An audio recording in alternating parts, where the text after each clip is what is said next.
Hi there, I'm Strato, and today more of the rankings. 1 second. Ready? Third.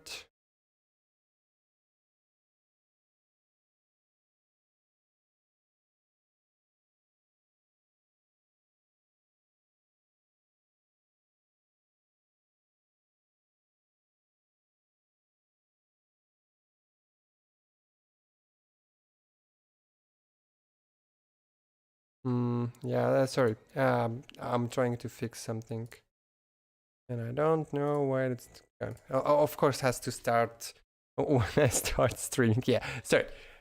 I'm back. I'm here, still sick, because that's why I was not here last week. But I hope it's better than it was last time, and we can continue from that point on and have a lot of fun.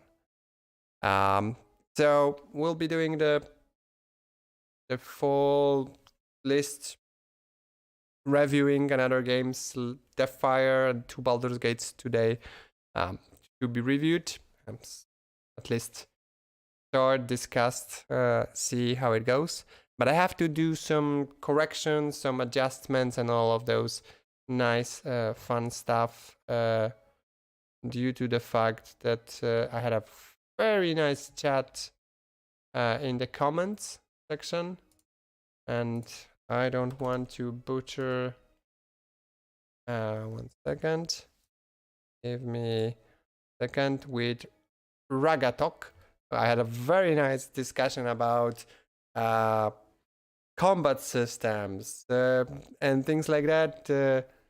And he made me realize that my grading is not the best yet, and it definitely can be improved. And I want to do some improvements, maybe adjust the Pathfinder, Kingmaker, and Pillars of Eternity also. Yeah, so I will just go here, and we are back in the list. I don't have yet scores. The ranks will be probably once I do like seven games, then I will add weights, and it will automatically I know what happened. I'll automatically update the values, the final score. I'm not just giving it, it will be calculated automatically. That's another thing. One thing, sorry. I need to okay, that's good, okay. So first things first. Does everything work? Hope so. Hope we have everything working like fine. Okay. Stream health is good. We are live from here and working. So yeah, music in the background I hope is you can hear it. It's edible. Soundtrack from the fire that we'll be starting with right now. So I prepared the name, icon, and time to finish. Time to finish is not my time to finish. It's main plus extra in how long to beat. So I'm taking the average.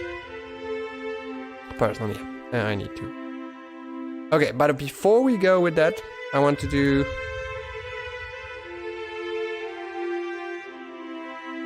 some rules.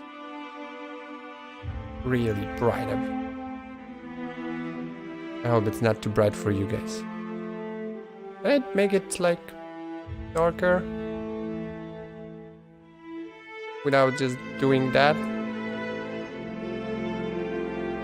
Okay. Because I don't. Is there a dark mode here? I have to find. It doesn't really matter now. So, what I'm now thinking about is, if we have, we had a very nice discussion about the combat system. That's I want to go into more deep and discuss why it's not 1, 3, 5, 7, 10, and that's all. Because it will be more complex. It has to be. The combat system that I was saying was here, but I would say one, 2, 3, 4.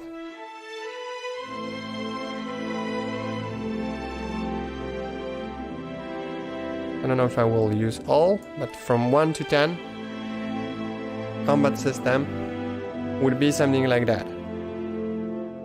Here, we've came to a good agreement, and I think 10 would be something like that.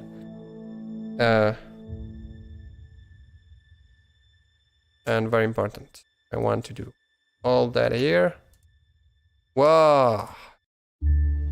Clear. I will do it on white. May start. Fix it. Okay, let's do it. Sorry for the white screen if it's too white for you guys. Let me know. I will try to make it dimmer. Can I? Is there an option? Window. Tools. Probably some in styles or settings. Options. View.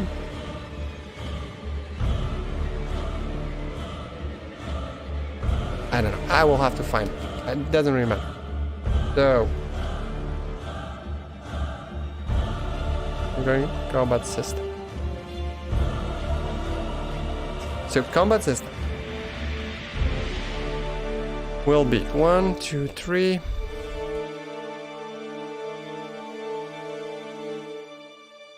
I hope the music is not too loud. Should be fine. So 1, 2, 3, 4, and let's say here would be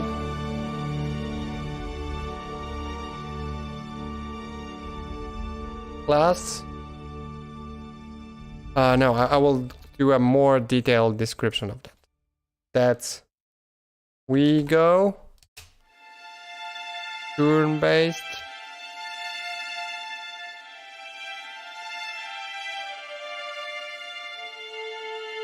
Turn-based pre-planned.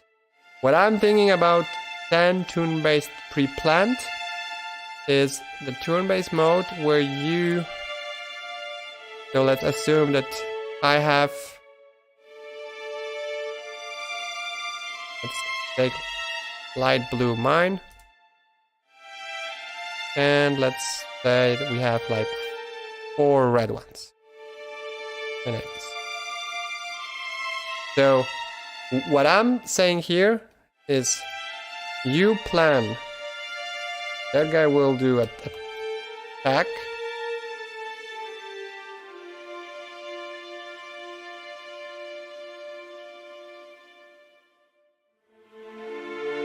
There's a double T. So you plan that you do that. They do. We will do something, we'll do something, we'll do something. You press end turn. And I would say based on the initiative or based on some kind of a different when you can. Probably let's say that one will be first. I will be second. That guy will be third, fourth, fifth, sixth.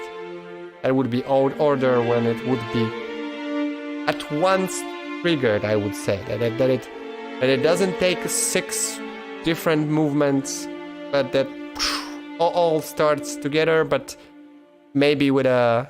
let's do maybe not in order, but 0.1.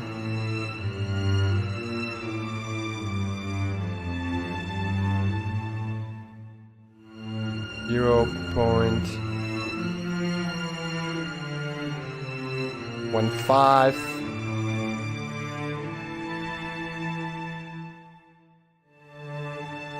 Something like that.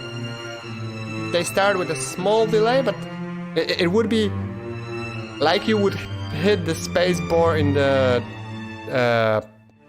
real time with pulse. But there's no way to press a button, change orders. No, whatever you planned, will be executed. It will just be faster, it's real time and whatever. There's no wondering what you can do. So I would say that if you can do more than one action in round, it would be attack plus spell plus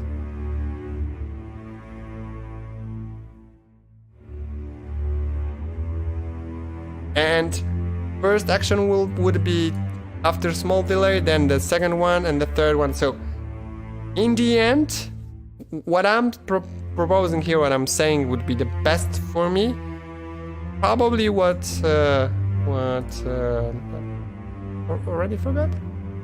I'm really good at forgetting people's names. Ragatok suggested. So the 9 Hi birthing.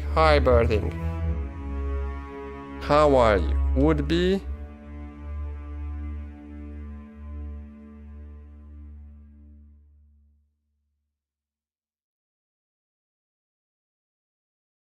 how are you? I hope you're fine.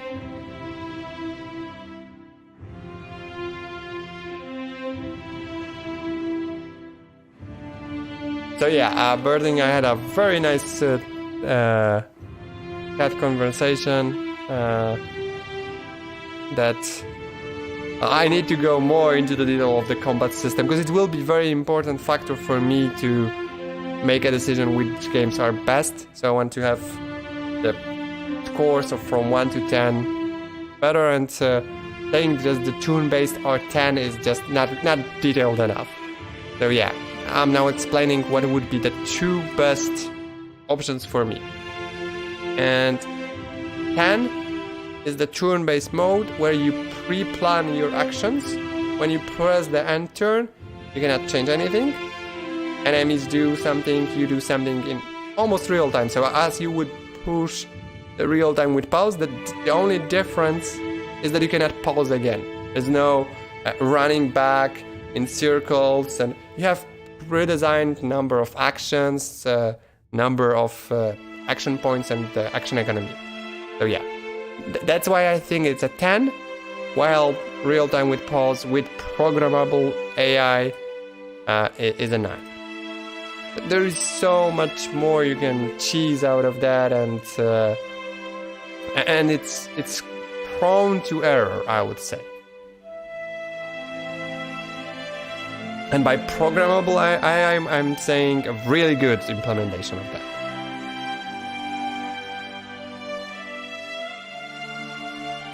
I don't know if it's 9, because I'm lacking the economic of turn-based mode. I would say that it's maybe an 8. That's how I see it.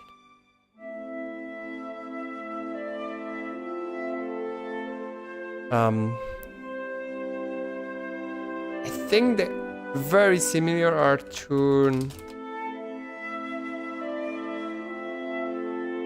just a turn base. I'm just wondering if you could. I'm just wondering if in Pillars of Eternity, if I could stack like 6 actions, and I would exactly know when they will trigger. I would see it well. I wouldn't have so much issue with the turn-based mode, I think. I would know that something is happening, that monster is attacking. I think it's just lack of information there, not the combat system as it is. It's not well implemented as well, but I would say that it's a very good version of that. Will be better than turn-based. So turn-based would be a decent 8, and I think that's fine. Turn-based mode, that's well designed. I would say 8 is Divinity Original Sin. That's an 8 implementation of turn-based mode. Yeah, on the other side, real time RTS.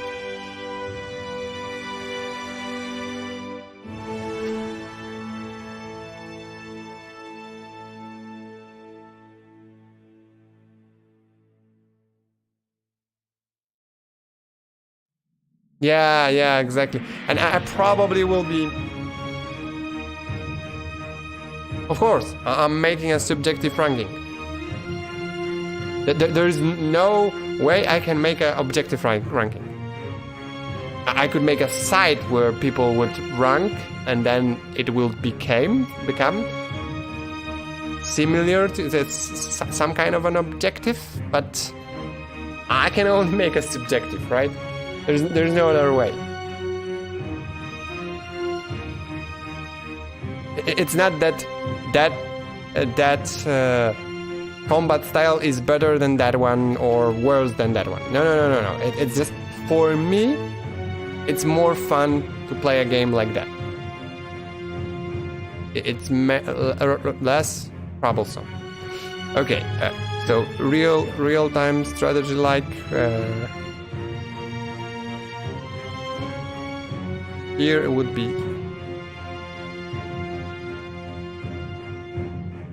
maybe even 2. I hate roly-poly.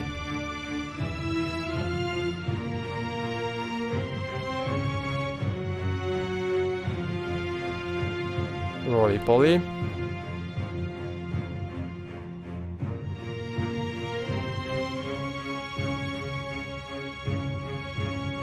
So around 4 is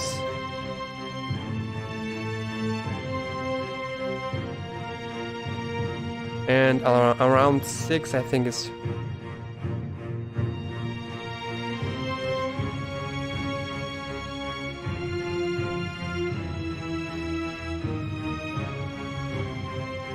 I'm just wondering if I have anything between.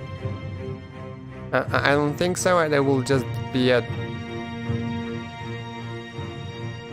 identifier for me how to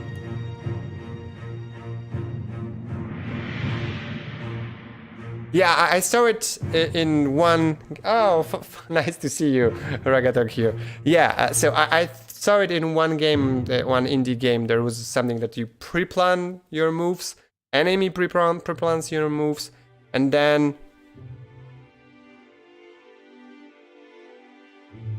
also in Dominions, you also have similar something like that. I don't remember in what game I saw the exact what I'm thinking here, but it would be a nice way, because what I have with real time with pause, what is a problem for me in real time with pause, is the cheese of making enemies follow you, sidetrack you, and you move, pause, and do all of those funky mechanics. That's something that's really more difficult in turn-based mode, I think. You could do also that, but that's just a good AI that should fix. So that's what I think it's how the combat system here will be. So probably we'll update that more, but for now I think that in Kingmaker a very important thing is that combat system is max 8, but now a very important discussion that we had is good implementation.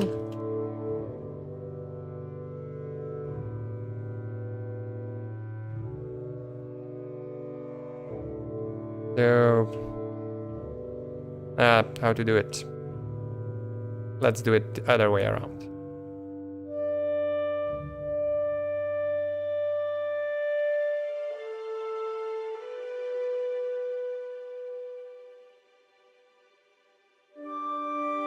So that would be 1, 2, 3, 4, 6, 8, 9, 10. That's a good implementation, but a bad implementation.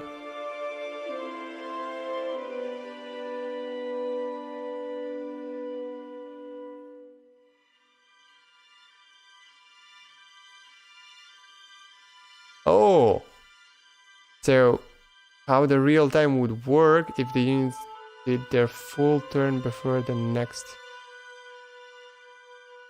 But that would probably take the main advantage of real time with pause.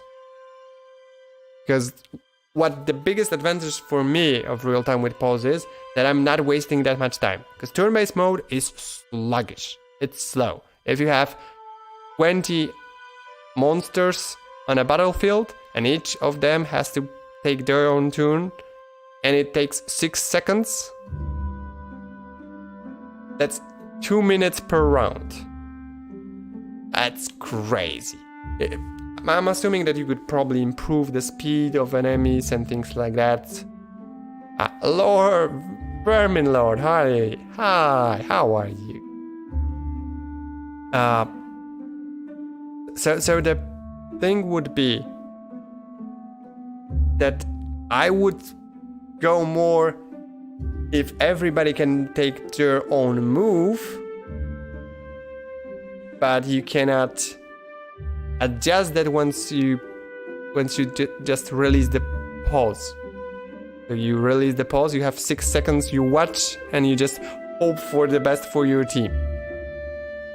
But it may be really bad to control. Okay, so bad implementation of we go turn-based pre-planned mode. What I'm saying, bad implementation. Bad implementation for me is if somebody does a turn-based mode,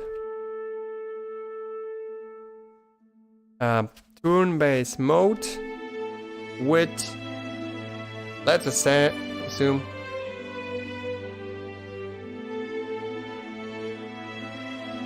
that's why I always do a build of instant kill cleric for those fights. Yeah, and I have to play Temple of Elemental Evil again. I didn't play it for a long time and I have to do it. But yeah, those fights are long. And they are in turn-based mode, yes. No other way around it.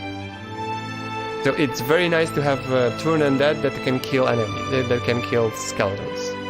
Yep.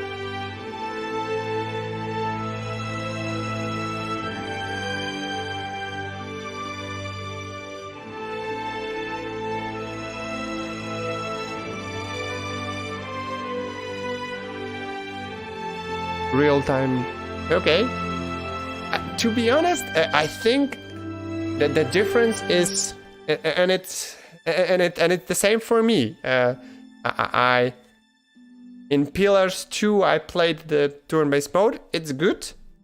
It's not just as so much better of real time than pause as in contrast to Kingmaker. So in Kingmaker, switching to turn-based mode and the game is so much more fun. Well, in Kingmaker, in Pillars of Eternity 2, it's just more pleasant, I would say, and not that game breaking. But I think that the main issue here is Kingmaker is Pathfinder based. It was created on an engine and rule set that is turn-based prepared. Everything there is prepared for turn-based, for rounds, for turns, because pen and paper is turn-based. While Pillars of Eternity are game that was the mechanics, the combat was created just to mimic Baldur's Gate, Icewind Dale, all those nice games. So it was created in mind with real time with pause, and it just feels that they were made for that. It works. All the mechanics are working with that solution. While in Kingmaker and also in Baldur's Gate, that doesn't. It's not different in Baldur's Gate. You feel that sometimes real time with pause is fighting the Pathfinder or Advanced and Dungeons and Dragons systems. So I think that that's a very good decision that Larian Studios took, that they are making a turn-based mode Baldur's Gate, because I think it will be better. Playing the beta, I think it will be better for me. Personally, I think I will like it more than real-time with pause. It has to be implemented well. Now, when I'm talking about good implementation versus bad implementation, if you are making a turn-based game or allowing users to play a turn-based game, please give them an option to skip 6 waves fights with 20 or 40 enemies.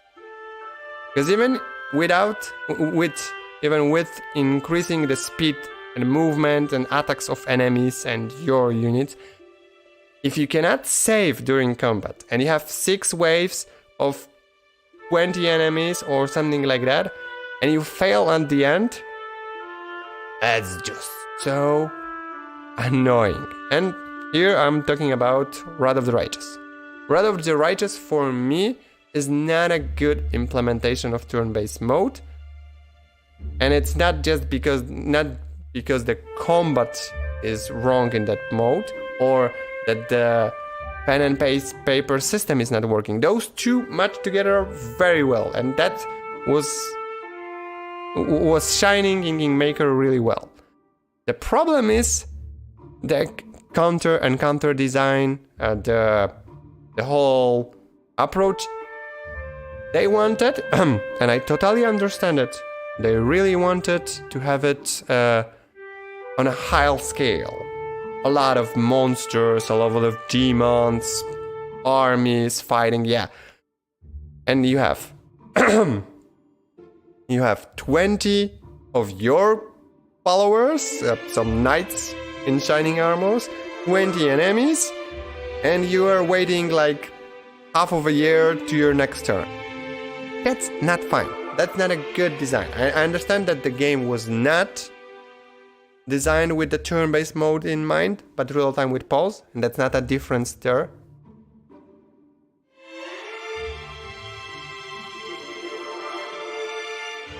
Exactly, birthing, and that's another thing. If you are doing a game with turn-based mode in mind, you cannot add extra monsters, quantity of monsters, to increase the difficulty. That's not a solution. You change the encounter design, you give new abilities to monsters, you give different tactics, you change the position where you are starting the encounter. All of those mechanics that make fight not longer, but deadlier, but more difficult. Take an example of Divinity Original Sin, where an encounter starts with a word giving fire immunity. Normally you would start that fight with a fireball, everybody's happy, you won. But not now. You first have to destroy the word to be able to cast fireball, and then you're in the middle of the combat. You don't want to cast fireball on yourself. So that makes a hard encounter. Also, increasing the AI and the tricks that AI has as its sleeves. So that's what I'm saying about good implementation, bad implementation. So, bad implementation of my perfect turn-based pre-plan we go mode is, I would say, let's say 5. Maybe 6. Because I don't waste too much time, because I'm pushing the power and pushing the end turn.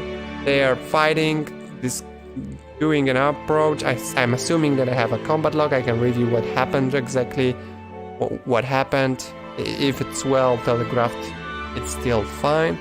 Even if there is a lot of enemies, it would be messy, so that would be an issue. It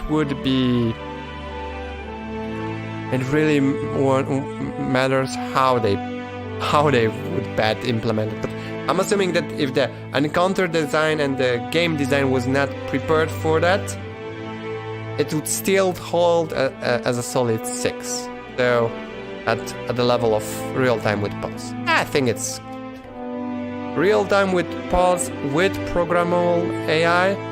If it's done bad, so you put a lot of enemies, you put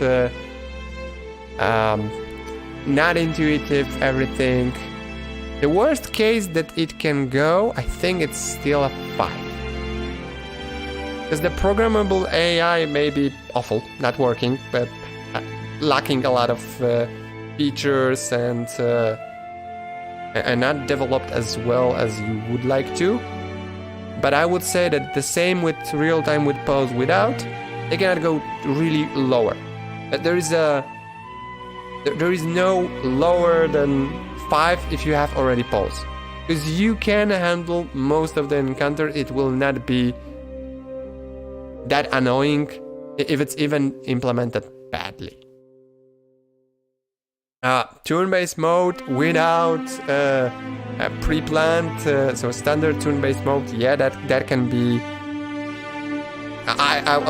Maybe I would say maybe even 3.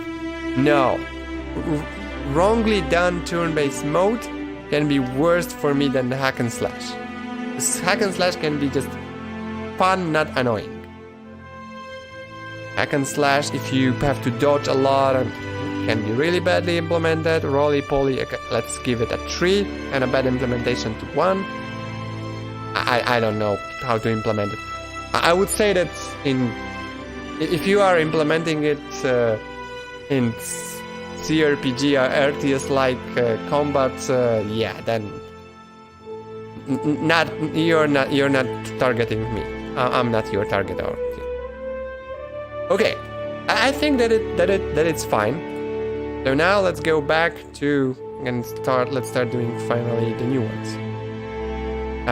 For combat system, here it's not a perfect implementation. It was added in the end. There are still fights that have too many enemies, but it's not waves yet. There is a lot of game. I would say the game is too long for that many combats, because there's a lot of pillar combats, I would say. So that's not prepared for that. I would say that it's a solid 6. So it would be. That's not correct. That's not.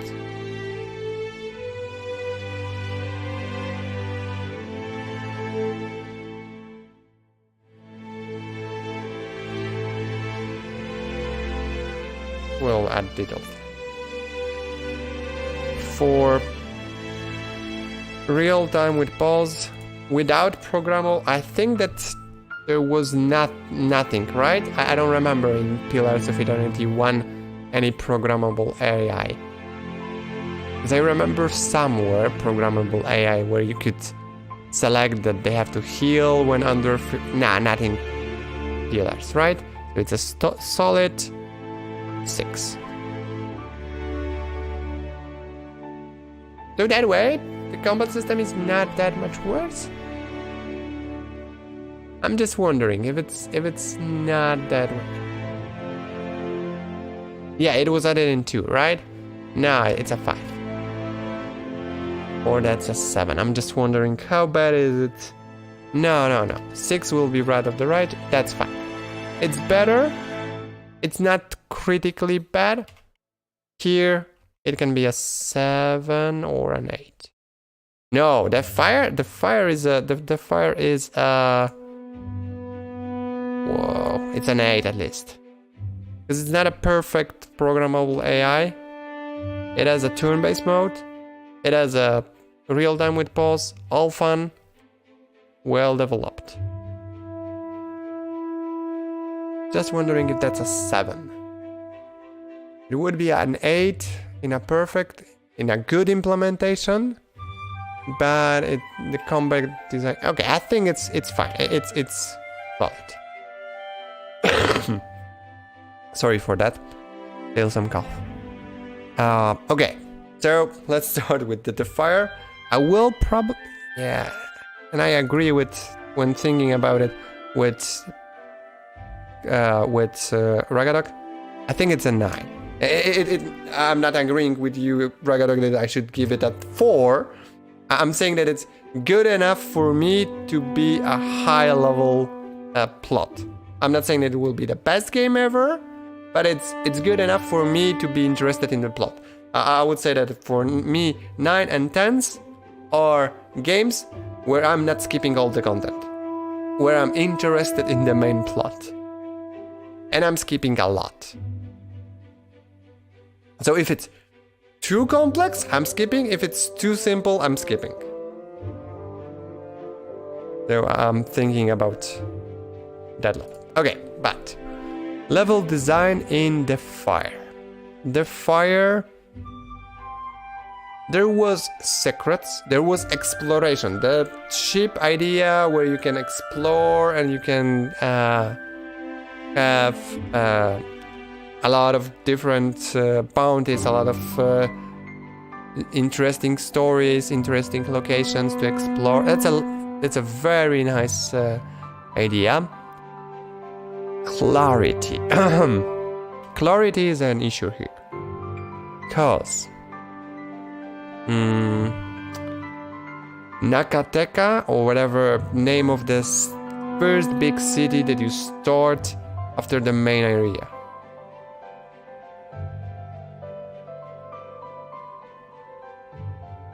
Yeah, exactly. So very limiting. It's a good stepping stone. I agree. It could be implemented in Pillars of Eternity 3 as a full-fledged option, I think. Yeah.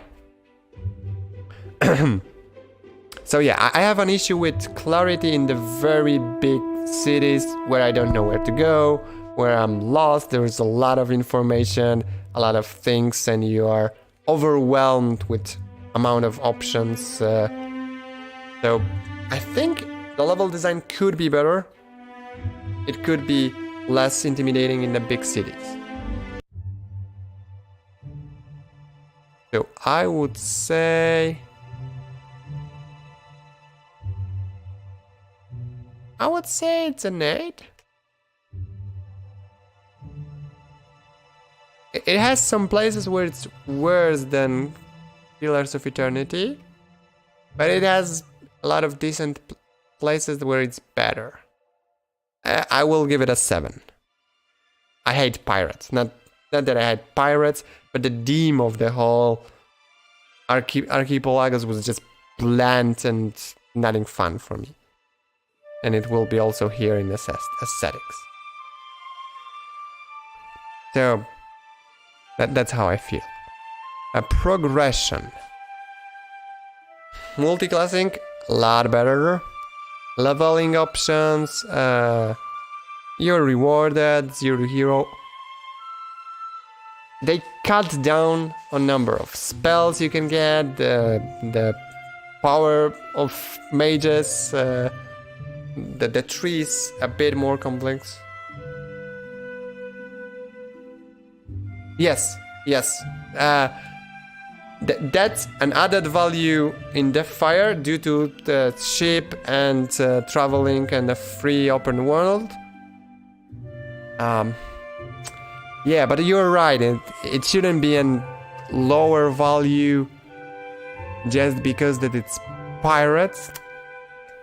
Yeah, I will give it back in the.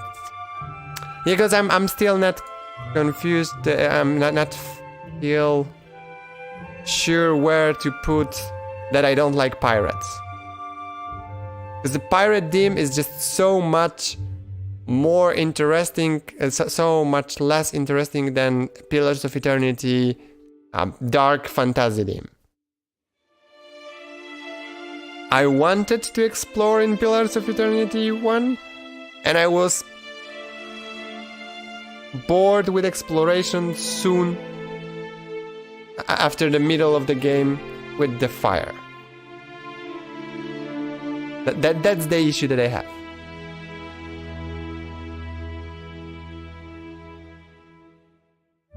You're right. The clarity. I think that what is lacking in in the fire is clarity. Yes, I think that's because the first thing, the game is very fun in the beginning when you have a linear island that you have to explore. Then you get your ship. You have some fun to explore what you want. You go to a Nakataka and you don't know what to do. Then you do some quests in Nakataka. A lot of other areas that are high level. Okay, that's fine. You go back to your ship and you're just go there, or explore somewhere. I have a bounty somewhere there.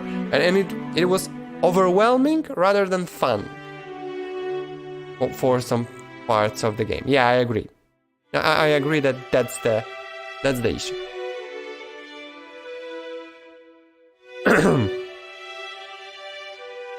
Okay.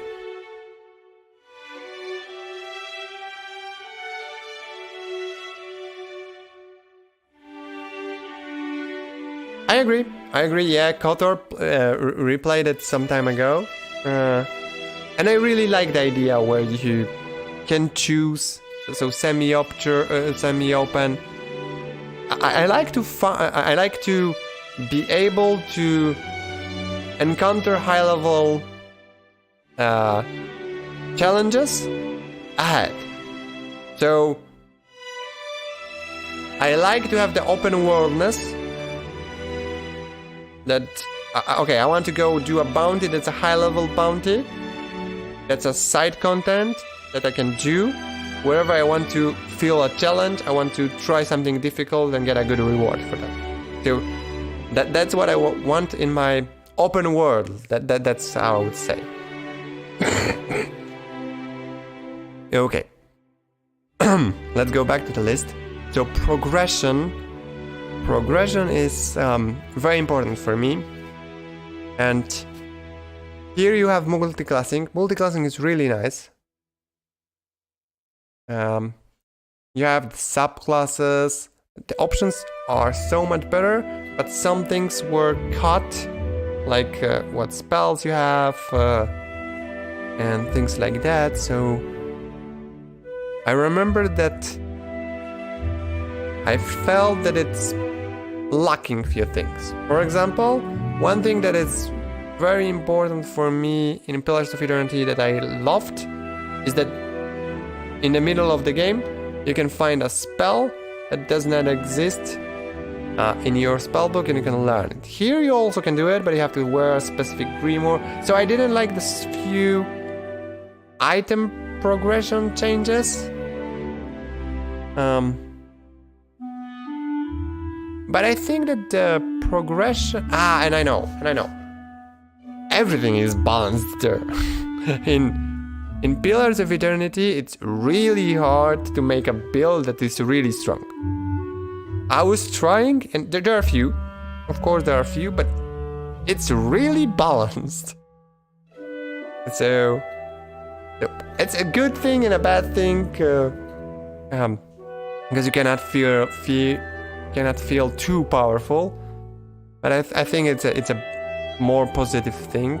There's a lot of leveling options. Not Kingmaker, definitely not Kingmaker. There is 20 levels. Progressions of levels is fine because I would say it's 2 times faster than in Kingmaker. You are starting as a 0, go to hero, so all of those are fine. I would say that's solid 9. It's not that good, but you get it more often. So I'm always a fan of Kingmaker due to the fact that it has billions of classes and options to combine, but there is no chance for me to play all of them. Well, in Deathfire, I could do like 3 builds and have a lot of fun with them. So I would give it a 9 and it's still fine. Oh, here I think it's a difference. So number of systems, spells, feats, dialogue choices, skill checks. And I gave Pillars of Eternity 10 compared to Kingmaker 9. Now I'm trying to remember why. Because number of systems, there's a lot of both. Okay, it works really well in Pillars of Eternity. In Pillars of Eternity 1, it clicked everything. While in the Fire, some changes feel about a bit. I don't know why to take that feat. I don't know why to take that spell. So I think that's a 8. I felt that due to even that the options of multi-classing were there, they were not as fun.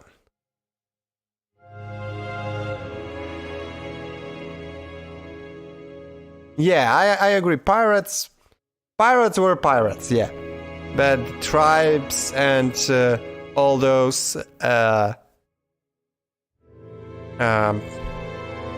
what were the companies called that were settling? It's I maybe not feel that way because my country doesn't have a colonization history. Maybe that's why I don't feel the colonizational setting that much. Difficulty. Path of the Damned, there was some options. I would say there's nothing different from Pillars of Eternity. It works well. Content. Things to do, side quest, option. I think it's less. The DLCs are mostly endgame. They are well written, fun, but mostly endgame. The main game has a lot of, but the main story is that will go into narrative in a second. Things to do. I would say it's an 8. It's good, not good enough as Pillars 1. Dialogues. I was skipping. I was skipping. There was some impact, but yeah. I would say that dialogues were even worse than the plot. Yeah, an ending. Plot twists. Decision. Okay, yeah, that's true. A plot of that game is just boring. Sorry, but the main plot, like DLC, DLCs are yet still fine, but the plot is wow.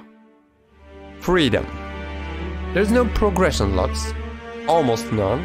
Very fun. That's good. You can play call some companions, custom companions. Not that much of a difference. I like the approach what they did with companions, but they have some special abilities that nobody else. I would like them to be a bit more unique and maybe a bit more respectable. You can respect them even more. Then it would be even more fun. Like choose from 3 options or 4, like in Original Sin. I want you to be a priest or paladin or a mage or whatever. Open world, yes, it is. Here, I would say it's a 9. Game has a very high freedom. It's lacking on the direction, I would say.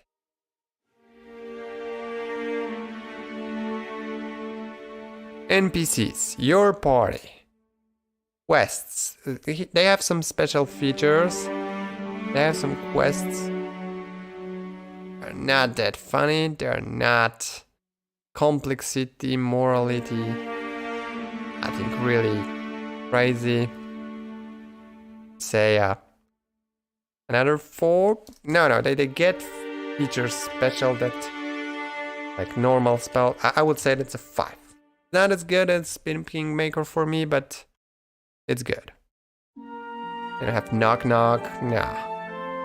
4.5. Yeah. Adversaries. Oh, that's the difference. Well, I like the enemy in the Rite of the not Rite of Righteous. Pillars of Eternity 1. I always forget his name. Very good enemy with a strong direction, clever, smart.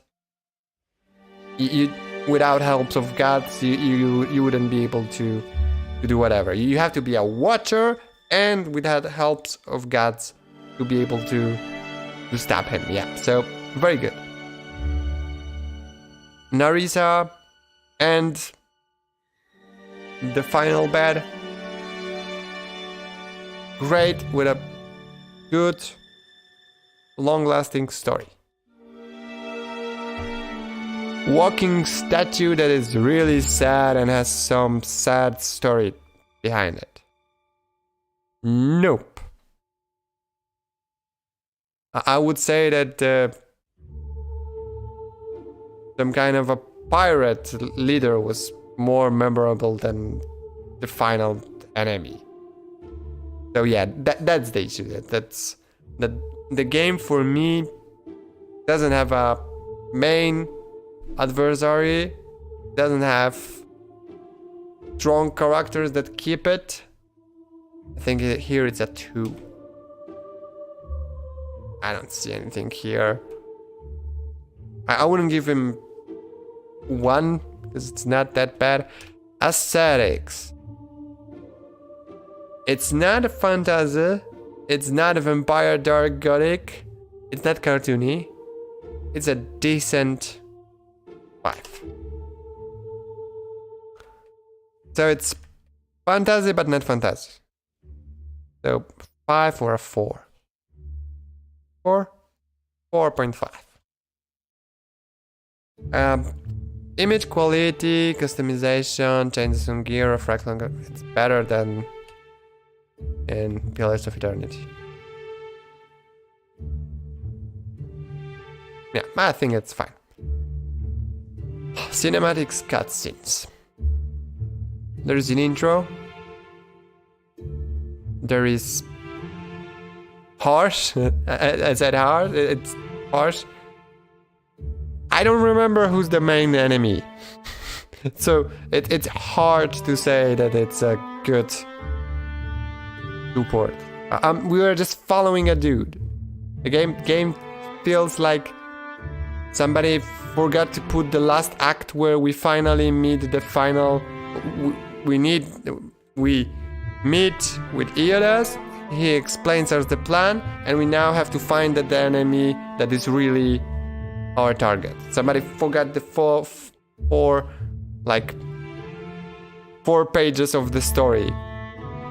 Like 10 hours of gameplay.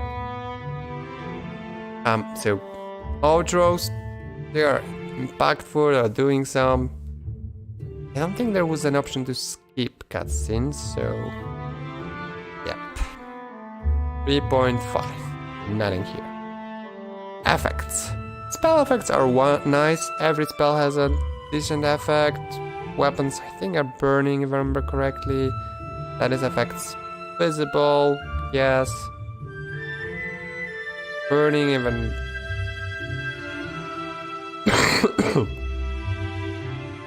Yeah. I'm thinking about the final version that I was playing.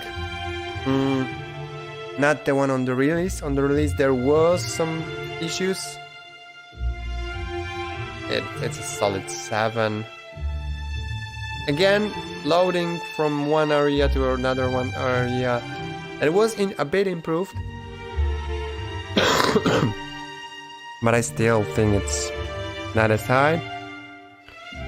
There was no bugs. Once I was playing already second time. After a year or a year and a half.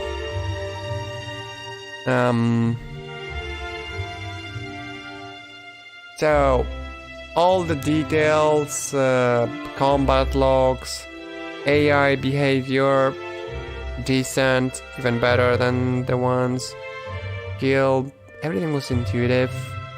Option to choose the turn-based, but I think it's a better than Heroes of Eternity. That is good. Mechanics, yeah. So you could wear items. They did stack. That was not confusing as it was in here. The balance of the things was decent. I'm just wondering the balance of. Do we have difficulty here, or that's a balance here? I'm just wondering difficulty we have here. I'm not thinking about balance, so balance of mechanics. So let's say, remember correctly what we were discussing here.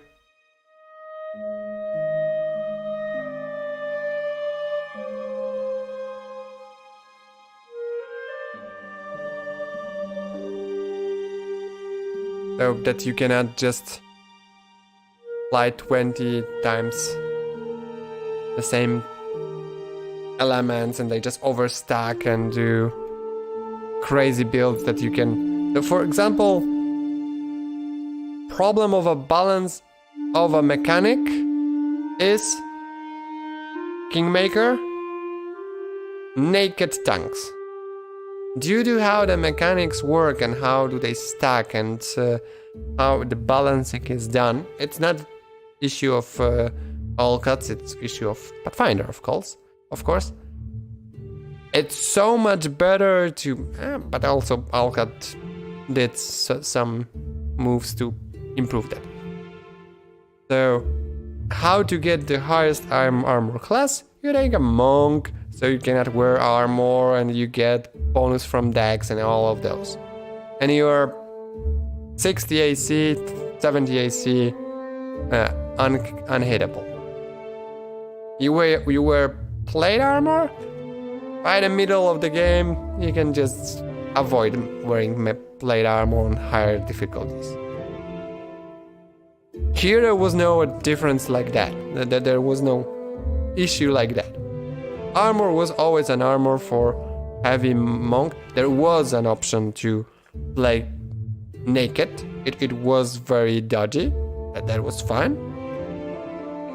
But armor was armor and it has their reason. So I think that's why I would say the mechanics are better.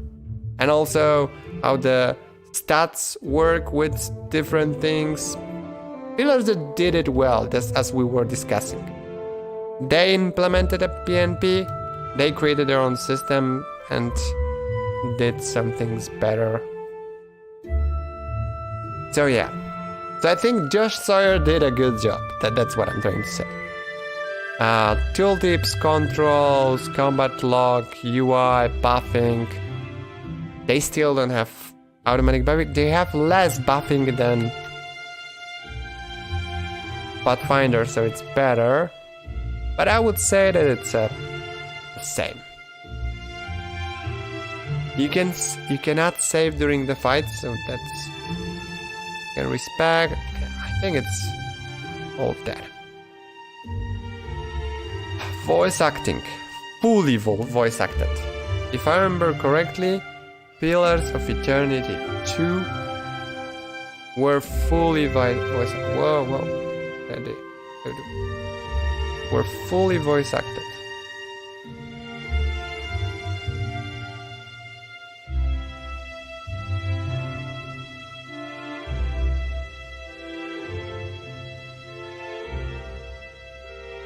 One second. Okay. So yeah, I think that we're saying if fully voice acted, I'm giving a 10. It's a good fully voice acted game, so I'm not mad about that. Okay, 1 second.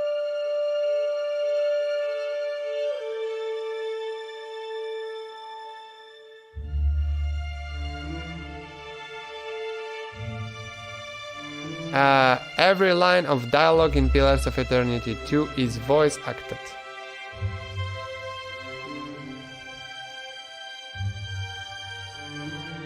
Even people are saying that it's a mistake.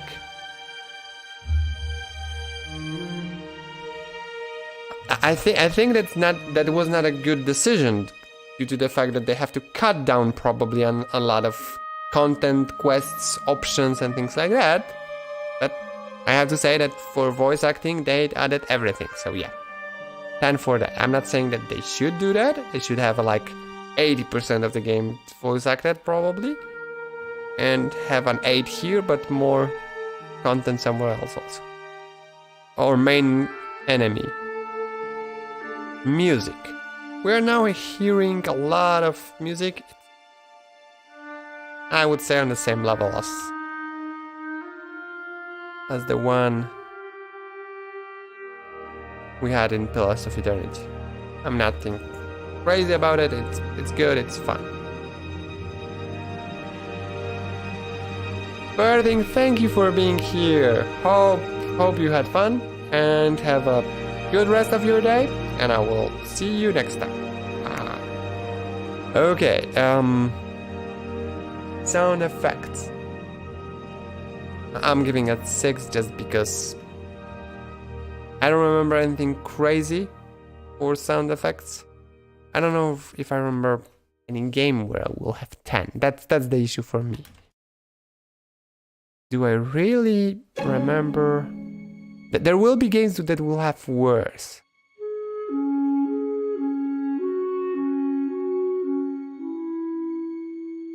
Yeah, maybe. Let's see. Yeah, here, 1. Community. Community is on the same level as Eternity. For pros and cons.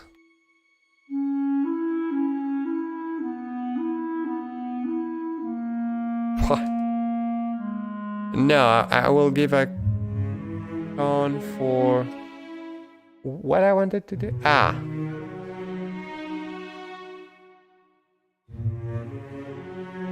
I will give lack of guidance because you feel really overwhelmed.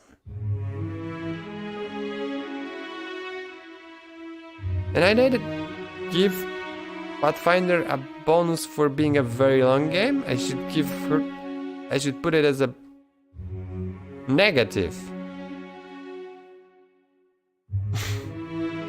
No, I'm joking.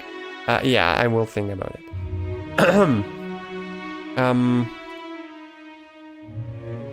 I will give a con for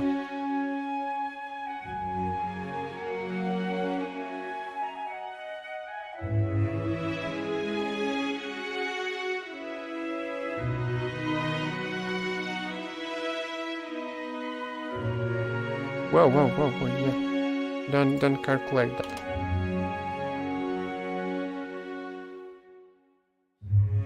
So yeah, so the thing is that I'm giving it for combat system 8 because it really is just that one or that one. It's not as good at that one, so it's a lesser version of that. Or a turn-based mode that you can also enable, so it's definitely an 8. But it has both of those options, so I want to give it as a additional bonus that they gave us an option to choose. So the thing that I want to do here is as a give it also here.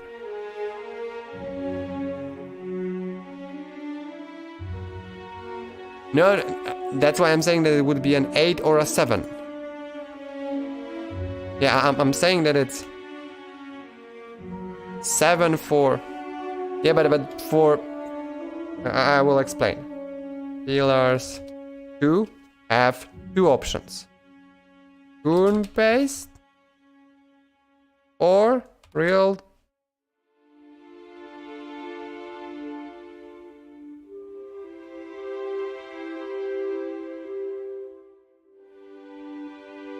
Real time with pause class.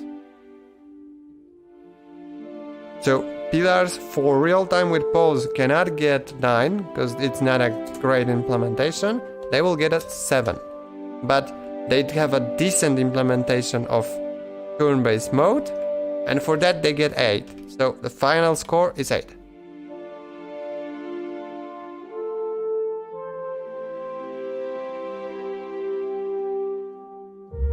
But because you can choose, I have to take the maximum, right?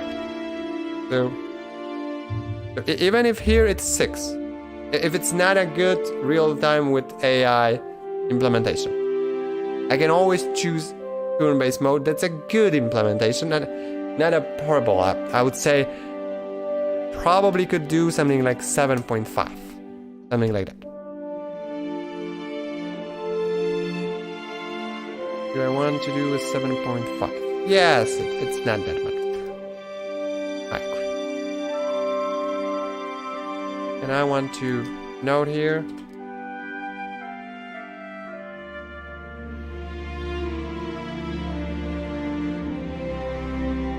Because there is an option to choose both of them. In the end. And yeah, I wanted to reply to Vermin Lord.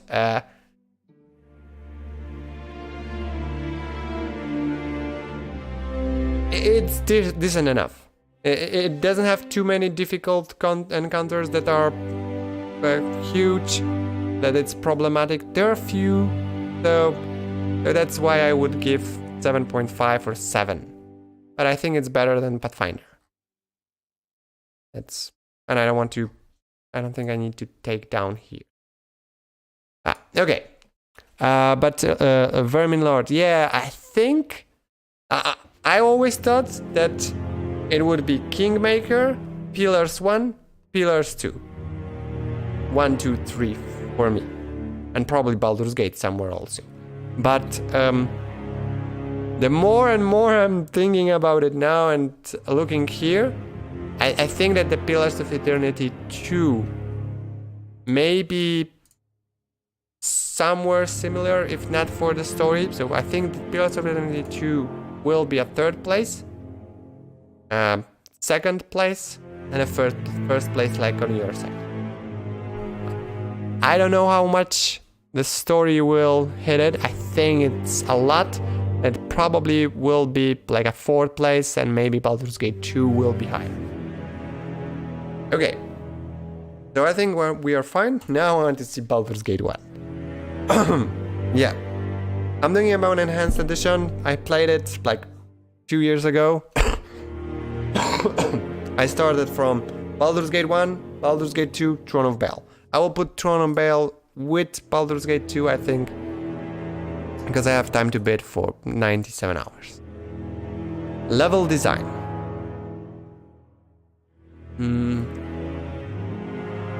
Level design is moving between maps. That's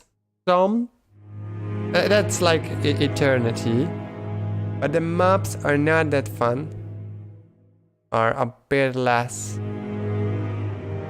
interesting in most of the cases. Baldur's Gate is nice, it's complex. I would say it's a 7. It's a decent.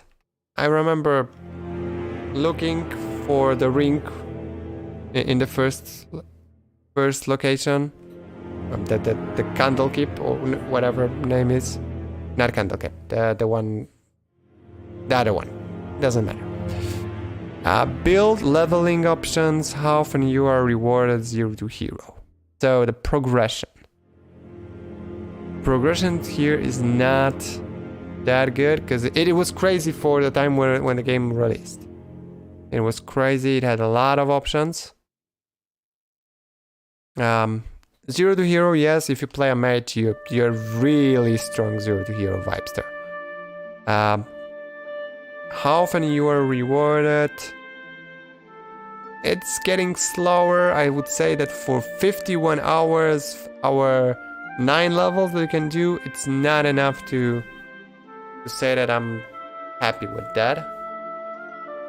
So I would say that's a solid 7. Or, yeah, the 0 to hero feel is here, good.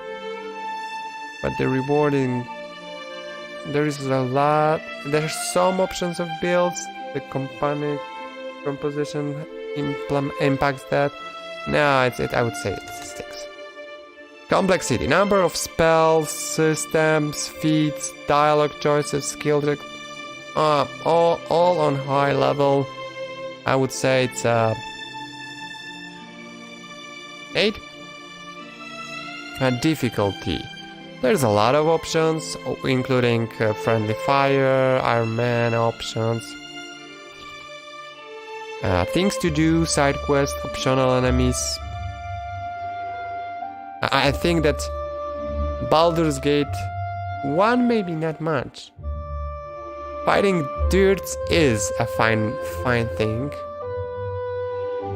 Custom. I would say that here is an 8.5. I will already put it here 9 point.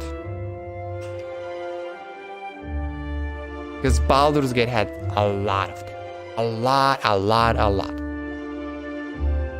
That's my best thing here. Dialogue choices that make sense. Main hero, not boring. It's good. I'm just wondering. The dialogues are sometimes funny. I have to think about Baldur's Gate 1 only. So, Baldur's Gate, there's some discussions that are fun. I was skipping, but there are a few things that you have to do to get into the... I'm just thinking about what dialogues are there. Yeah, the beginning is fine. Well, the dialogues are good. Nashkel is okay. I think it's a solid 7, maybe 8. Plot twists, decisions, impacts, connected. Okay, so the story is well written. The plot twists are not that strong, but it's fine. It's getting... The story unfolds really well. Decisions not that much. Introduction is, I think, the best of any game that I played. I hold it in my heart really deeply. The fight where you go with Gorin or whatever the name of the mage is, you see him cast those fireballs, lightnings and magic missiles, and you see him fight. Amazing. Still in my mind. So, the introduction, top notch. That's the best thing that ever was done, I would say. I really like that part. The ending, climatic, with a open end, I would say, because you just have more questions after that. So I would say that it's an 8. It's a solid story that was fun.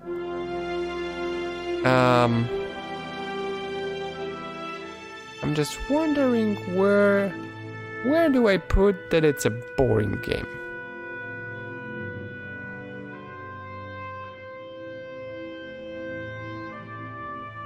Yeah, I'm putting it too much here. Because there's not that much to do as a side quest in Baldur's Gate 1.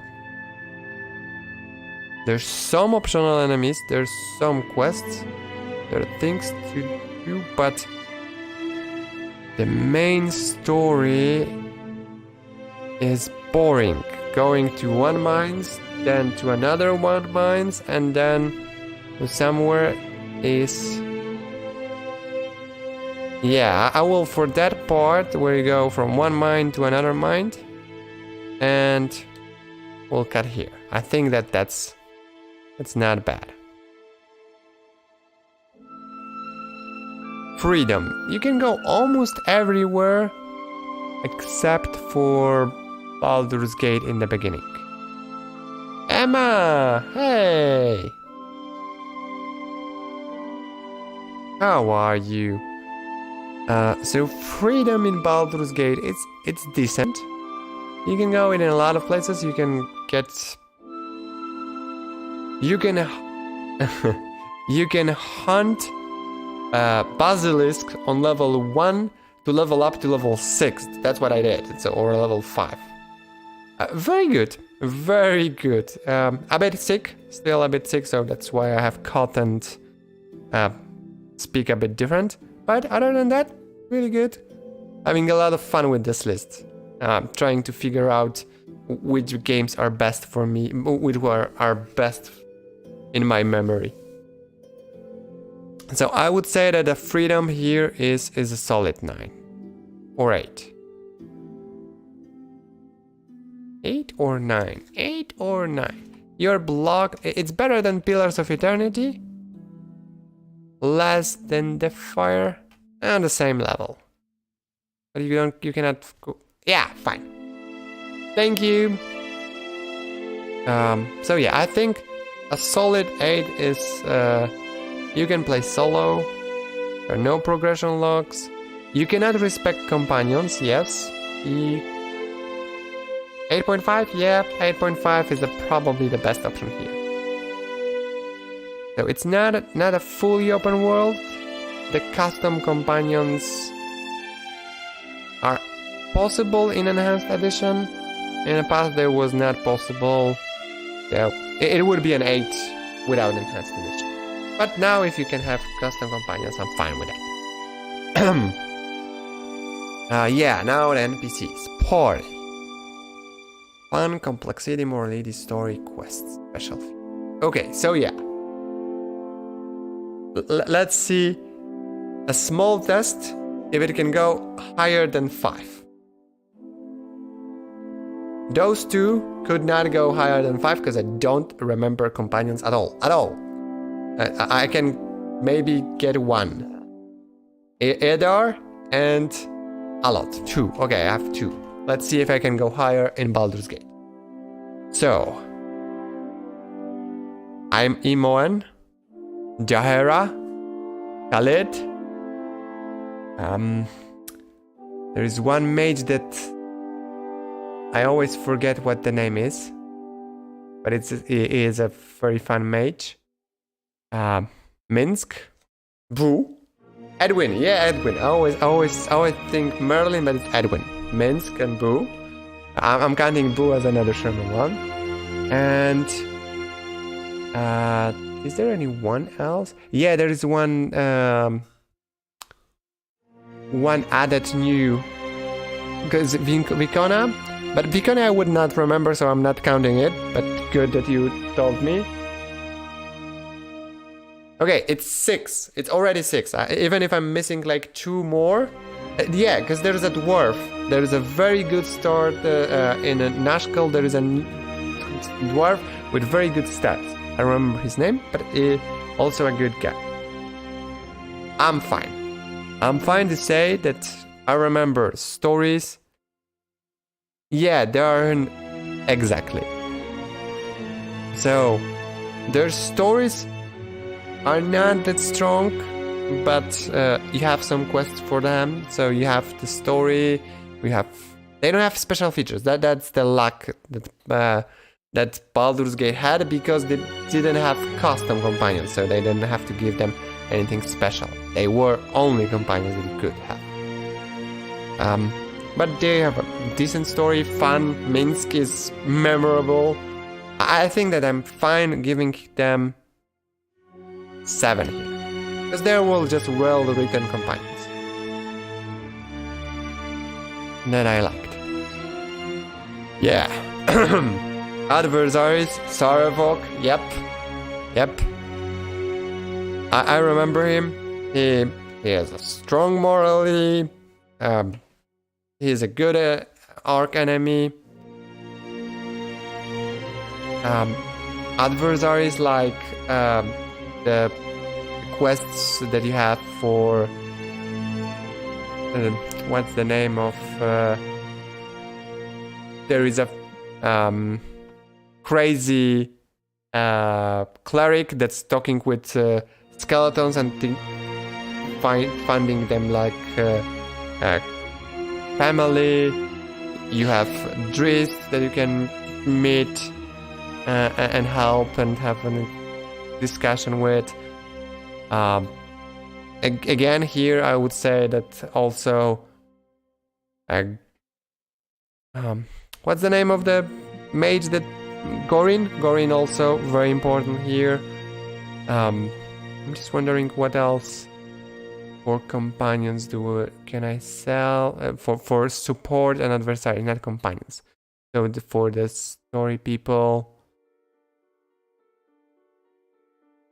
yeah, the whole Baldur's Gate has some of those crazy steps. Not that much to be honest. I think it's a solid 8. Not better than Pillars of Eternity. It's a strong 8. I remember a lot of it.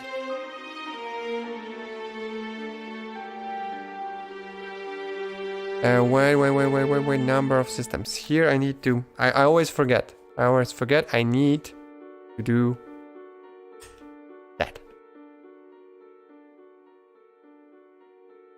I need to cut down on systems because there's only 3 levels of spells. Or 4 levels of spells. I played 2 years ago. I've started from Baldur's Gate 1 to Baldur's Gate 2 to Throne of Baal. I on the stream played everything when I still had time. So yeah, aesthetics.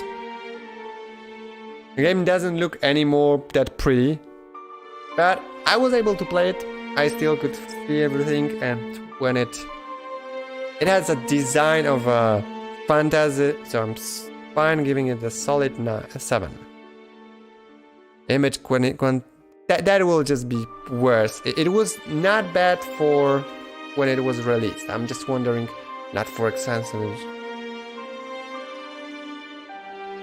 When I played Baldur's Gate, no. I played it when it was released. I played Baldur's Gate for the first time when it was released. So it was me replaying the story. I played for the first time... No. I finished for the first time Throne of Baal. Because I never beaten Throne of Baal. I always was in the middle of...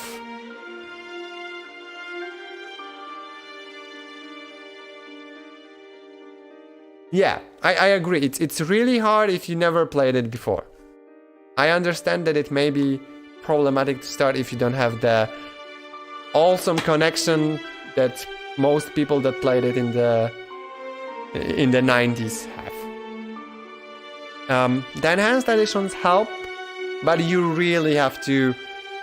I think I spent like 2 or 3 streams just saying how I hate the controls and how annoying this game is. That was how I started. You can try to play it solo as a mage or as a cleric or something like that, and you probably could get a lot of it, and it's easier to control, but the level cap has an issue blocking you to be strong enough to finish the end game, I would say. It's possible, but it's difficult. Okay, yeah, the image quality, yeah, that's something that the game doesn't have now. For the time it was released, it's not that much of a difference, but I will give it now a 4. 4. There are worse games, it's not really pretty. That doesn't have that much impact, so now Baldur's Gate 3. But the game has a lot of cutscenes. A lot of cinematics that you go into an location, you see a cut cinematic. You have an intro, you have an outro. Here is finally a game where I can go 7. Effects of spells are awful now, but they're different. There's a lot of those effects So you get 1, 2, 3 fireball, you have lightning, everything is distinguished. They are not yellow ball, blue ball, yellow ball, green ball. No, they have different effects. And I still remember a lightning coming from the sky from a druidic spell called lightning. It was, whoa, that's a powerful mage. So I would say that it's a solid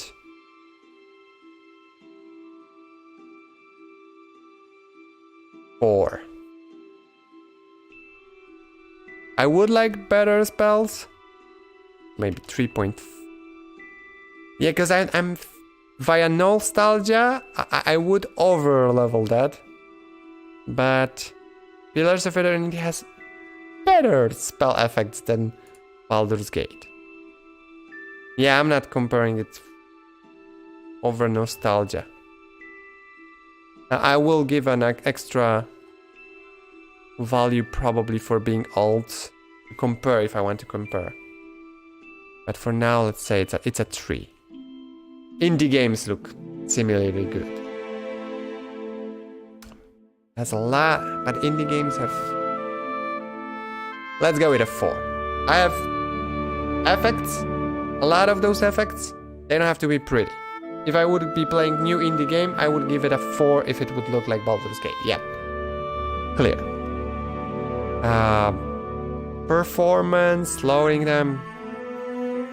Probably there is, but with the current computers, I cannot tell if there are any. The requirements are just so low that the only thing that I'll give you an issue, you have to be sure that you can fit it on your screen, open it, yeah, I would say. It has a problems other way around.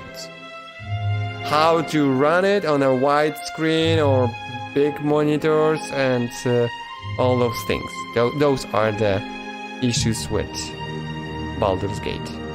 Enhanced editions sometimes.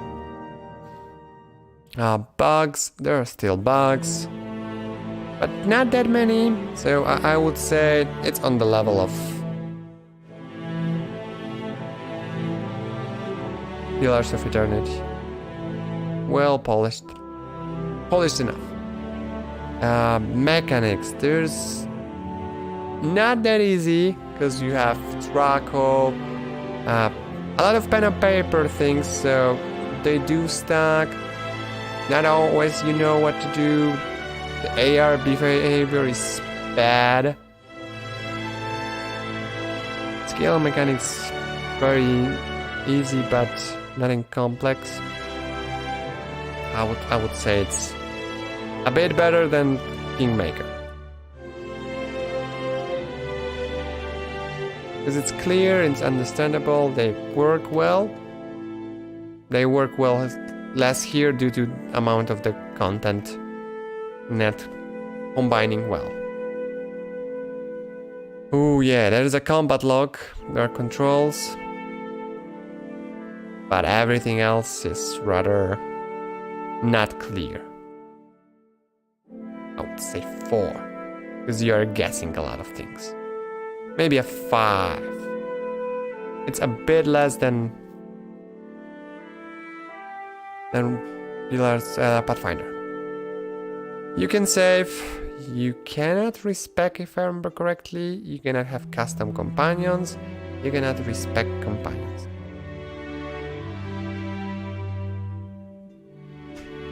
Yeah. You can create custom companions, so I don't want to give it a too low, because otherwise all the ones without saving and without custom companions will not be able to get a 1. Yeah, okay. Oh, I think there are like 2 lines or 20 lines read, so it's on the level of main path. Music. There is a lot of music. Our music finished. Yep. Let's give a bit more, because I will be finishing soon anyhow.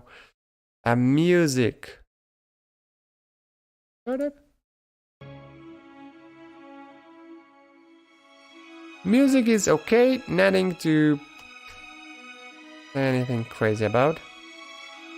Sound effects, yeah, I think I have to get rid of that category. I don't know what to say about sound effects. I'm not a sound effects engineer. But it has a multiplayer where you can play a co-op campaign. 7. That's the biggest advantage of Baldur's Gate. I remember playing it with my brother years after we played it for the first time. Amazing. We were playing one fighter and one cleric. Game was amazing when you controlled your one companion and one NPC and just travel through the game. We played by 1, 2 and half of Turn of Bale. It was amazing adventure. So much different than playing it yourself with a party of 5 people.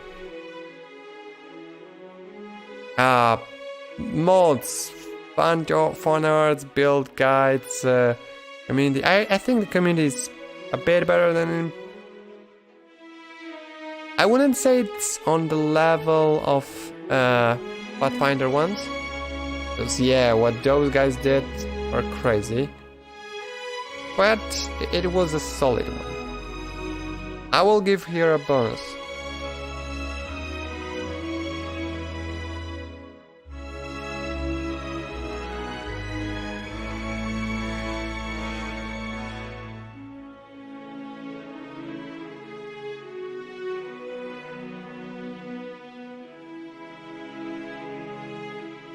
Not created.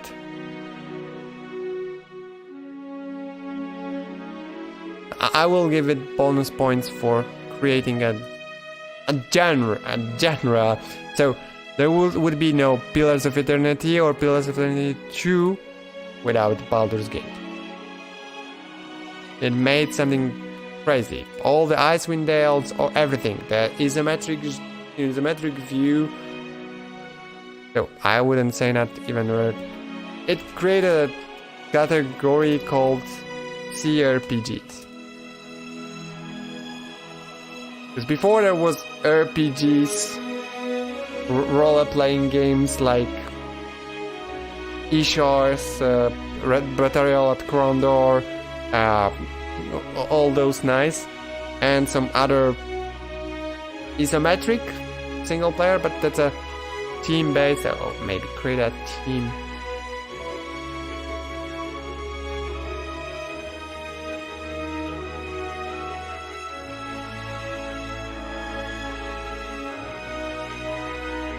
A lot of things happen here in this game. So Ragadog, I would say just one thing, that I have the same problem that you have with Baldur's Gate with other game. And that will be a game that I cannot put in this list because I never played it, never finished it. I tried it multiple times, but I got so frustrated with the gameplay and how it feels now that I couldn't continue. And that game is Planescape Torment. And I know that it's amazing, that it has great story. How you cannot play that game, but I have the same problem. The same problem you have, Ragnarok, with Baldur's Gate, I have with Planescape Torment. And a lot of people would torch me probably for not playing that and doing a list of cRPGs. So I probably will have to get back on that sometime.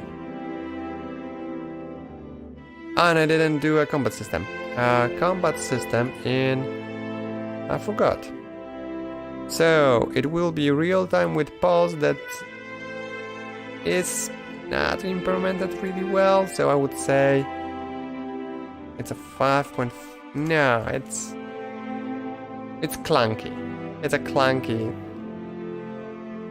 Okay. That one was a bit better, but it still was clunky. I would give it up. So yeah, Baldur's Gate 2 now. I want to see the score. So by the next time, I maybe already do some temporary wait to see what values do we get here. Level design, a lot better, because even traveling through the city was amazing. I'm saying that it's an 8.5. Level design was really good. There were some areas... It's because that Throne of Bale was boring already. There were areas in Throne of Bale that were very boring. There were areas in Baldur's Gate that...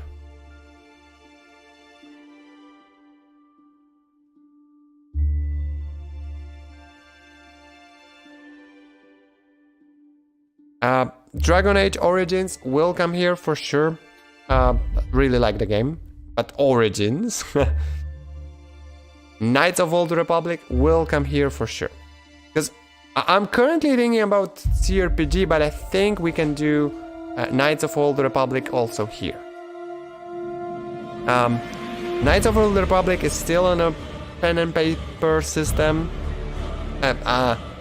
Adaptation of Dungeons and Dragons. It has a... It hits most of those points, so I can assess it here. So it will be Dragon Age Origins. It will be Knights of Old Republic. I don't know if I will enhance it with... No. I want to stop it once it's not party.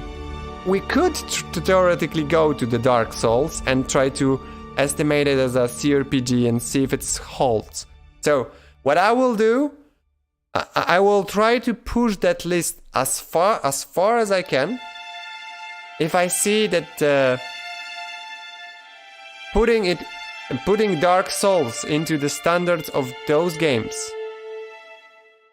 doesn't make sense and it feels unfair, and you shouldn't expect some things that we expect here from a game, I will move it into a different category, RPGs. But if I think that it can handle, because for example, what I want to add here is Fallout 1 and 2. Those two games I want to add as a cRPGs, because for me, they are cRPGs. And they don't have spells.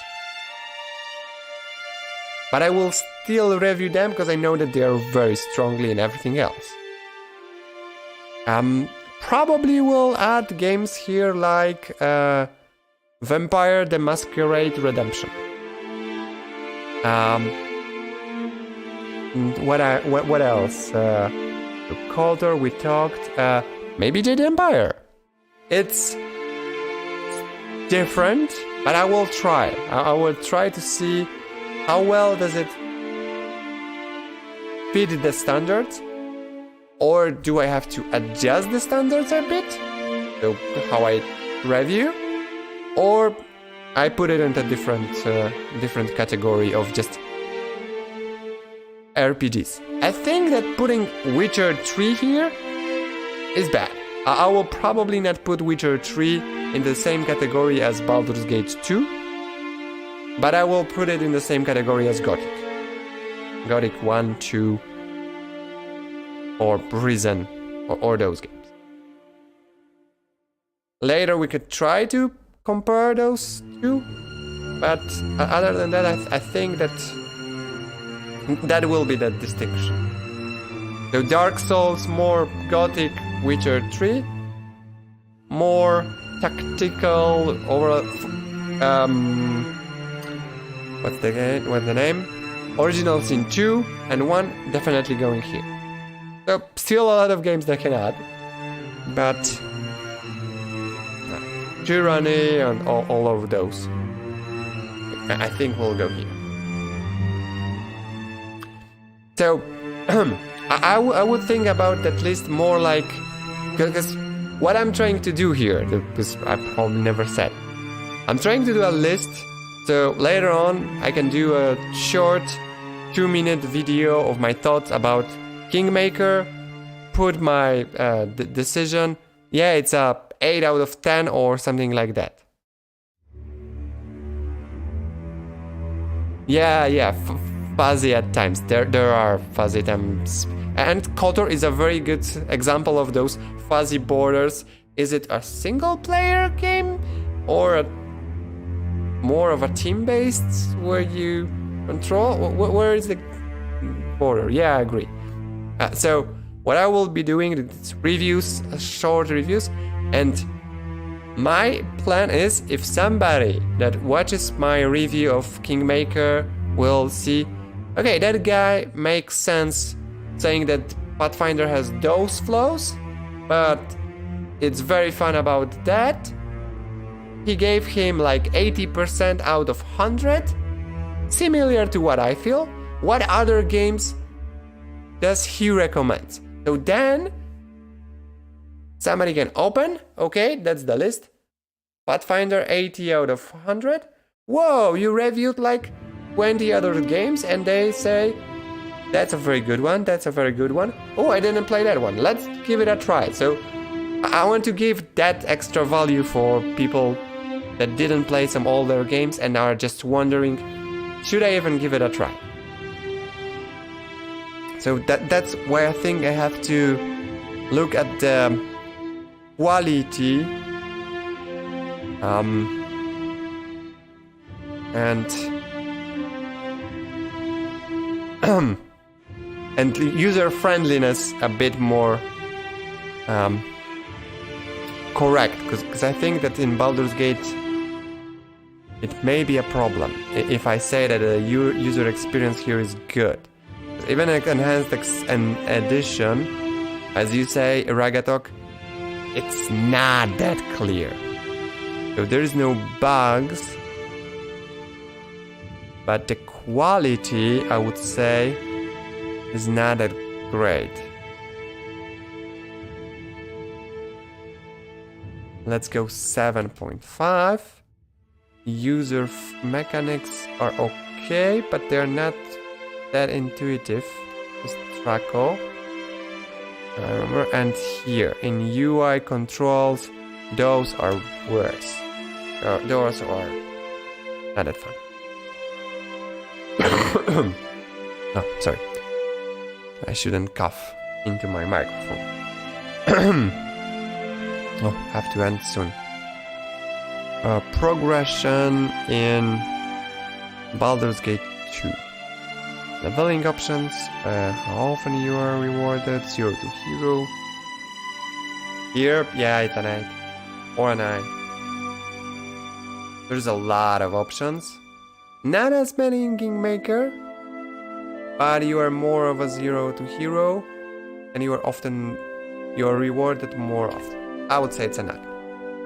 Number of systems, spells, feat, dialogue, toggles, skill checks. An 8.5. And that's a 9. Difficulty curve. I think that Baldur's Gate has one of the best difficulty curves. Because it has what I was always explaining, the steps.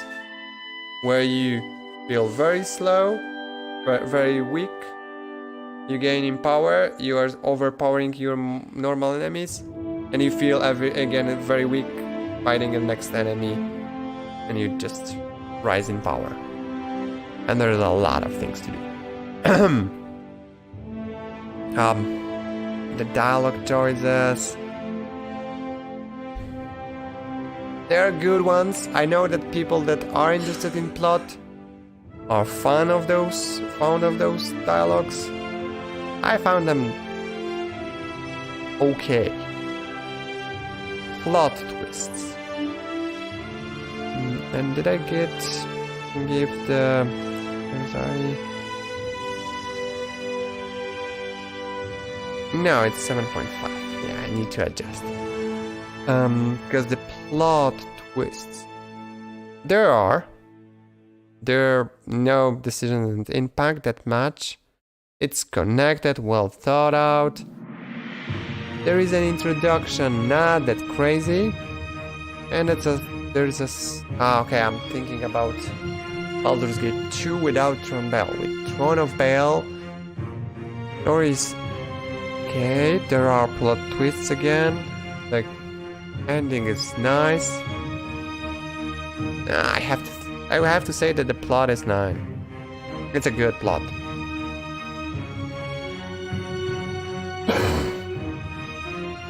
Progression locks are in the game. You can play solo, you can play with companions, not custom now you can play with custom companions, so it's okay. And open world it's a bit, but not that much. So I would say that the freedom is less. 7.5. Or even 7. Party. Companions. Amoen.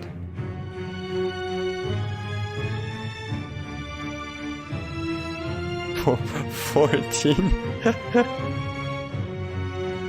No, not 14. 9 is good enough. It's not not as that crazy.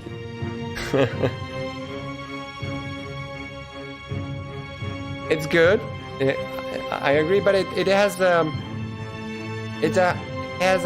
times where it's just you don't know what's happening. And I know a lot of people that will not appreciate Kingmaker plot because they didn't finish the game. It requires the time, and I think it's just too long. That's the problem. Too long to unfold. Fun, complexity, morality, party. Still Minsk, Amoen, Imoen. I think it's still Jaheira Kali, remember correctly. They are still there. I think there are like 4 more that I could remember, so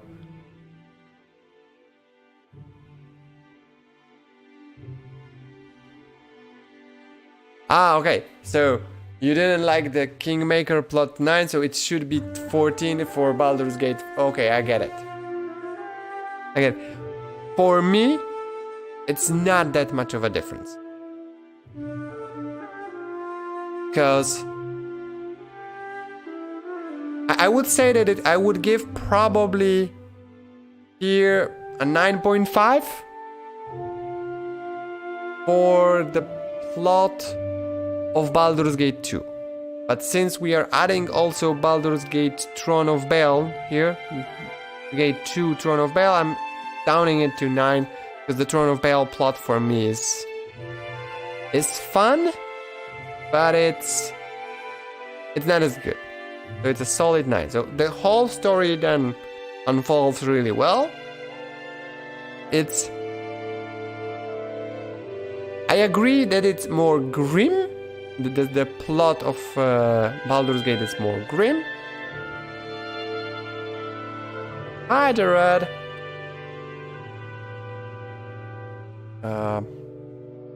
I hope it's Jared. It's fine. I call you Jared. If not, let me know. I will use another name. I'm fine with that. 8.5 and a 9. But not much of a difference more. But I understand it's a joke. It's a good point to think for me. Think once again.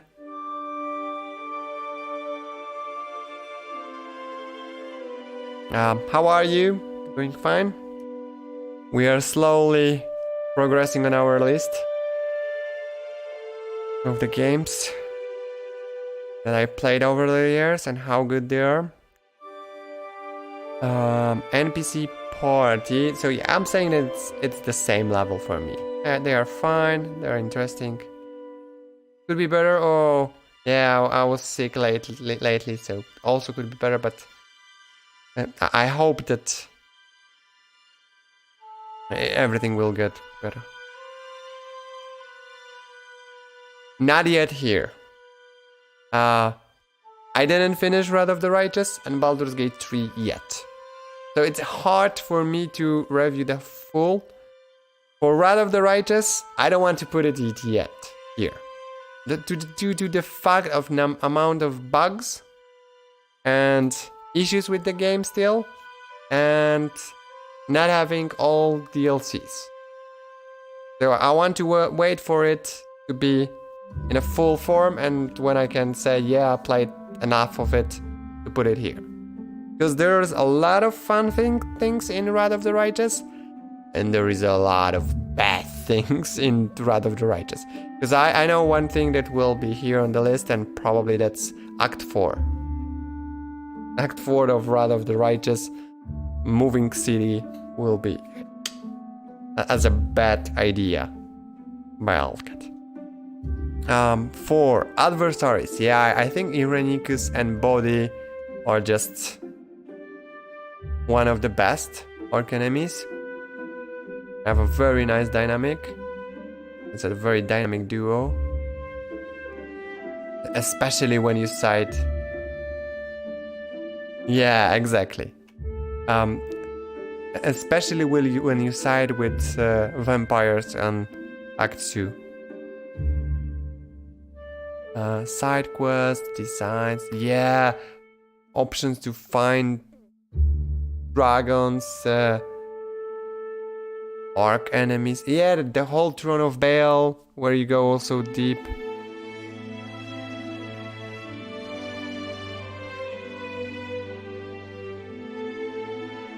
Yeah, that's also annoying. That I'm doing a trickster and I get, oh, that was upgraded. That's not now working. Oh, that's not working. Oh, that was nerfed.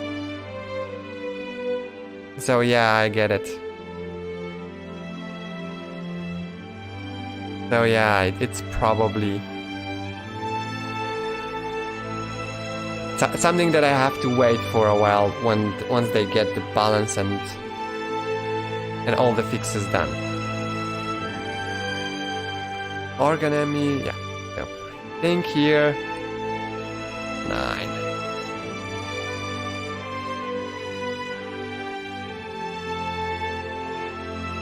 Really? On an update you can. That's awful. Yeah, that's why I'm waiting. I will restart once the updates are final. We have 3 DLCs, and the game will be good. Alcat will do it, but we have to give them time. Yeah, aesthetics, even more pretty than Baldur's Gate 1. Yeah, I'm not putting too much for image quality here, because that's a very old game. Legend Unfair? Yeah. I'm just wondering if I will do Unfair. Yeah, that's true. They cannot nerf that path. Exactly. Yeah, I'm just wondering if I want to do Unfair or I want to do a hard with just 2 companions or something like that, just to go quickly through the game. We'll see. Because for sure I will be doing the Unfair on the endless mode or whatever they call it in the DLC, where you can just do combat and combat and combat and combat. And you have to worry about the story being 120 hours.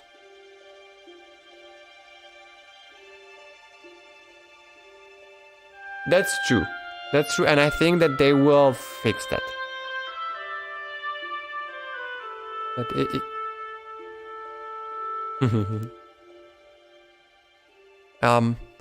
it has cinematics, but less. Baldur's Gate 2 has less cinematics. Cutscenes, I would say it's a 6. Visual effects, that's more than, but not a big improvement. Performance, yeah, same here. You have problems with widescreens and things like that. There's no much bugs. Everything is good. There's some unclear things.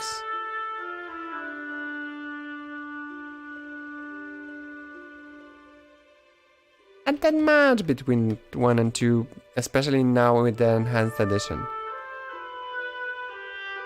Control tooltips, yeah, the same.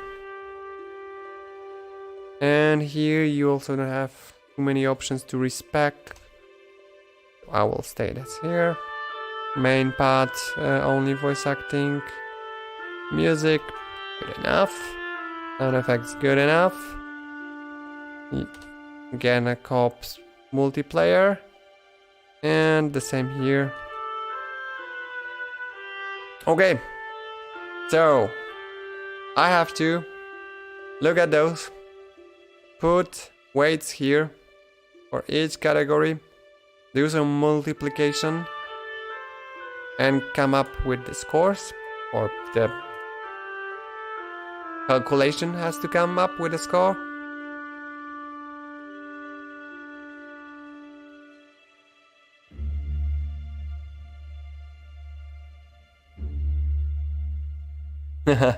Yeah, probably would be slower still. I have only 3 levels of voice acting. It's not how well is it done. I would say that it could be a 5 here. That's the small difference. I could do like a 5 or 4. I probably should do that. It's a solid 5, but for me it's important how much the voice acting is. If there is nothing voice acted, it's 1. If it's all voice acted well, it's a 10. If only the main part, so companions, first line of their voices are voiced, and the main enemy is voiced, then it's just a 4. If it's really well done, it could be a 5. If it's really bad done, but it's still there, it can be a 2, for example. Or a 1 if it's really bad. That's why only Pillars of Eternity 2 got a 10 here, because they are fully voice acted. So it's not that it's bad, it's just, it's not enough for me to consider it great. But it's a subjective outcome. So it's not more of a quality, because also it's hard for me to say if it's recorded.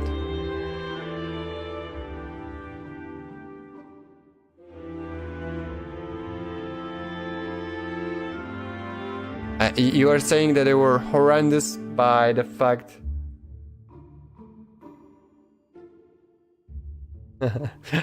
Ramgor! Always with a nice comment. Yeah, I can use the voices in my head to feel them using voices, but they are saying totally different things than it's written on the screen. So then the plot doesn't make sense. So I will have to... If I would increase voice acting, I would have to decrease the plot field by like 4 points. So I don't know if it's worth it. And Jared, because I'm trying to remember the builds on the forum, and I remember.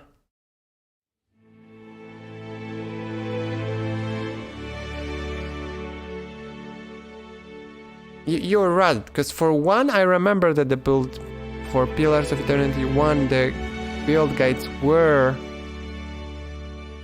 bad. Yeah, that's why I'm saying that pillars are just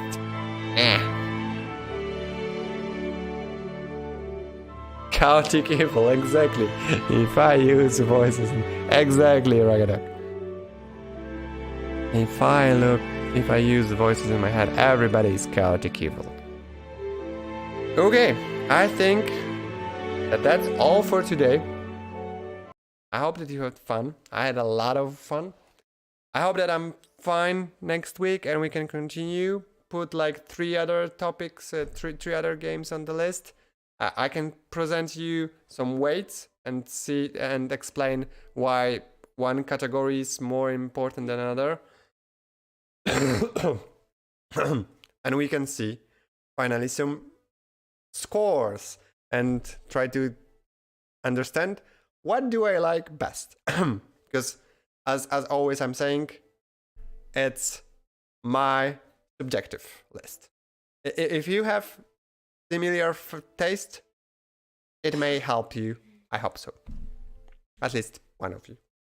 But for all of you, thank you for being here. Have a good evening, good afternoon, good night, good morning, wherever you are, whatever you do, and I hope to see you next time. Bye.